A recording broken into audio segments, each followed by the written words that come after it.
Some do a little shuffle, others a little jog. Some go full-out sprint, then jog. There are many techniques for crossing the C Avenue crosswalk by Rockwell Collins, and all of them take guts. I'm always nervous crossing this because you never know when somebody's not going to stop for you. The idea seems simple enough. You press the button, the light starts flashing yellow, and you should be able to cross without any fear of being hit. But oftentimes pedestrians find out that it's easier said than done. So it's less than half. That made the 90-minute drive an easy one for him, and he's not alone. You hear it over and over. Why is it so expensive to fly out of Cedar Rapids? Why is it so cheap out of Moline? Like half the price cheap. We've been managing it for quite some time. The folks at the Eastern Iowa Airport were ready for our questions. They admit they're losing a good chunk of passengers to Moline, 11%. That's more than 100,000 passengers a year. They are making the drive right past the Eastern Iowa Airport exit to Moline for those seductively low fares. So, why can't they get the same prices in Cedar Rapids? At this skate park in Iowa City, talk of booze has Philip Austin spinning. It's a classic. The classic saying is, you're not going to stop college kids from drinking. Philip is 25 years old, and these days he prefers rollerblading over drinking. But according to him, the new law brings nothing but bad news. If you cut down the amount of people that are coming to downtown, those places are just going to die. I've seen more bad things happen at house parties than I have at bars. From Facebook to your phone, and you know your kids are constantly using it. and you can't always track what they're saying or who they're talking to. But by downloading the software, the company claims you can track your kids' every move and shut down the predators. Before this law passed, near the playground is the only place in the pedestrian mall where you couldn't smoke. Starting today, though, you can no longer smoke anywhere in the Ped Mall. And smokers who decide to light up will have to decide to put out their cigarette or be forced to pay the city a hefty fine. Why this guy had torpedoes, police wouldn't say, but these torpedoes are meant to be used out here on the railroad, and they sounded something like this. And railroad officials tell us they were used as a signal device to warn train conductors of potential danger ahead. There's everything out here along the interstate. Milk jugs, chips, fast food. It never ends. It's getting worse. And this is the first thing people see when coming into Cedar Rapids. So here's the real fix. Don't chuck trash out the window unless you're gonna pick it up yourself. Pizza Pit delivery girl was given this address, 1859 Hollywood Court in Iowa City, but turns out the person who ordered the pizza doesn't live here. Held at gunpoint, police say they not only got away with cash, but they took the pizza too. Every year this happened. Imagine each of these pennies equals $1 million. But the state didn't leave that money alone. They broke the bank. $20 million was taken out of the endowment and put into the state's general fund.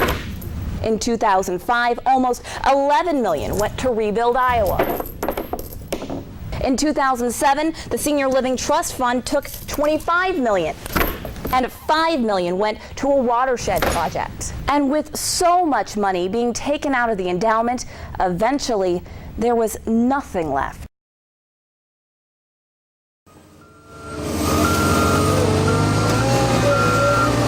Today I am out here lifting bags, catching them from this guy and handing them to that guy or that woman. Reverse sandbagging, right, exactly. Getting rid of bags that looked like they held back the water for a little while, but unfortunately not long enough. The bags weigh a ton. And you just kind of start having to throw your whole body into it. Well, some of them vary. I'd say 30 to 80 pounds, depending on who filled them. Some of them feel like they about weigh as much as we do.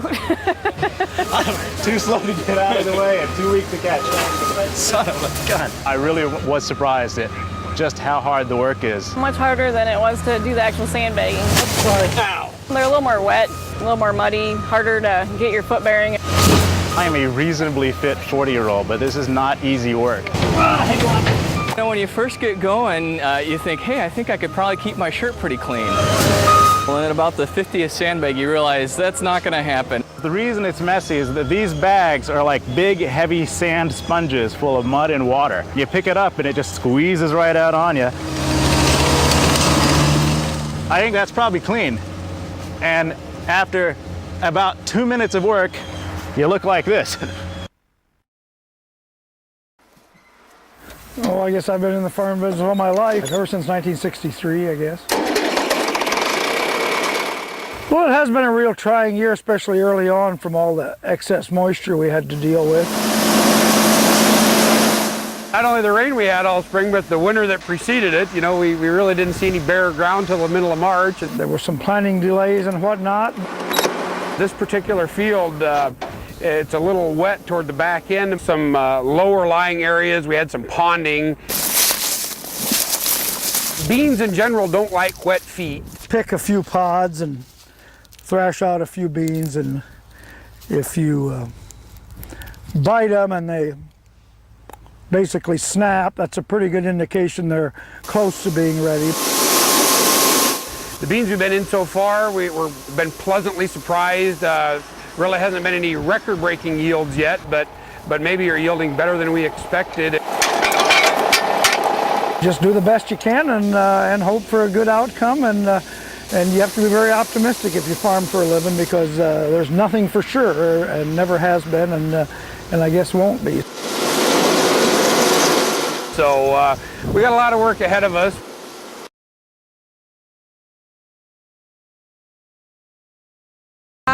And that she was physically forced out of the building. He had his arm around her neck. But it doesn't tell them much else. It's a delivery man who first notices Amanda's missing. Police arrive 20 minutes later and begin their search. We're doing a canvass of the neighborhood. We're looking at any of the abandoned homes.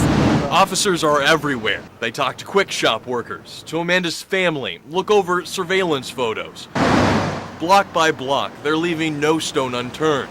But it's now 11 in the morning. Amanda's been missing 7 hours, when right in the middle of this interview,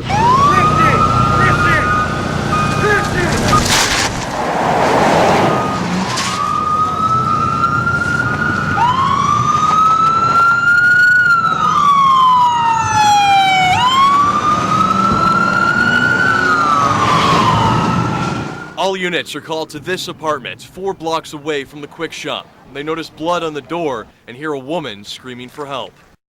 They came out of every direction, out of every corner. The flames are far from died down at this point. Firefighters arrived within minutes, but the fight is lasting hours. Flames ripped through the entire house. Crews on scene say it's likely a total loss. And while they fought, neighbors watched. It's pretty awe-inspiring to see. They came out in bunches from around the corner, from across the street.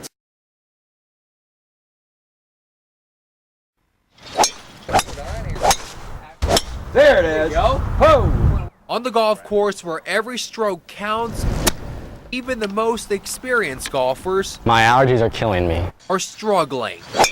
Well, sometimes when I putt, I can't really get the right line down if my eyes are watery or I'm concentrated on something else, like my nose running or something. There it is. We want to see you. 2 knocks for yes. Did you hear that? Yeah. Right here. Sounds like a chair moved. That chair moved. Did you cremate children here? Come out wherever you are. What the is that?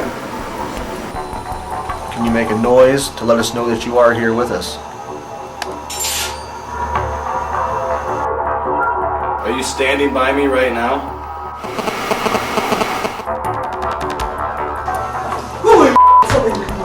Whoa, what? What was that?